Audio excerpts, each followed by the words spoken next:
എല്ലാവരുടേതും എല്ലാം ഒന്നും ശരിയാവില്ലല്ലോ അല്ലേ? ചിലർക്ക് ശരിയാവും, ചിലർക്ക് ശരിയാവില്ല. അതുപോലെ എവിടെയോ ചില പാകപ്പിഴകൾ പറ്റിപ്പോയ ഒരു ഫിഷ് കട്ട്ലറ്റാണ് ഞാൻ ഇന്നിവിടെ ഉണ്ടാക്കാൻ പോകുന്നത്.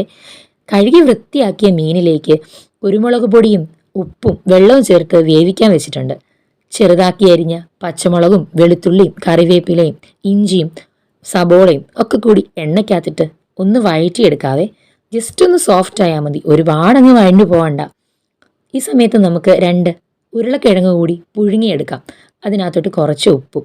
നമ്മൾ മസാലയായിട്ട് ഇവിടെ ചേർക്കുന്നത് ഗരം മസാലയും കുരുമുളക് പൊടിയും മാത്രമാണേ.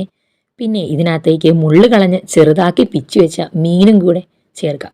എന്നിട്ട് നന്നായിട്ട് തന്നെ കുഴച്ച് മിക്സ് ചെയ്ത് നിങ്ങൾക്ക് ഇഷ്ടമുള്ള കട്ട്ലേറ്റിൻ്റെ ഷേപ്പിൽ ആക്കിയെടുക്കാതെ ഞാനിവിടെ ചെറിയ ഉരുളകളാക്കിയാണ് എടുത്തിരിക്കുന്നത്.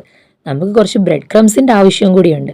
നന്നായിട്ട് ബീറ്റ് ചെയ്ത മുട്ടയിലേക്ക് കട്ട്ലറ്റിൻ്റെ ഓരോ മുക്കി ബ്രെഡ് ക്രംസിൽ കോട്ട് ചെയ്ത് വളരെ വൃത്തിക്ക് തന്നെ വളരെ പ്രതീക്ഷയോടുകൂടി ഓരോന്നും പ്ലേറ്റിലേക്ക് മാറ്റി വെച്ച് പിന്നെ നമുക്കിതൊന്ന് ഫ്രൈ ചെയ്തെടുക്കാം.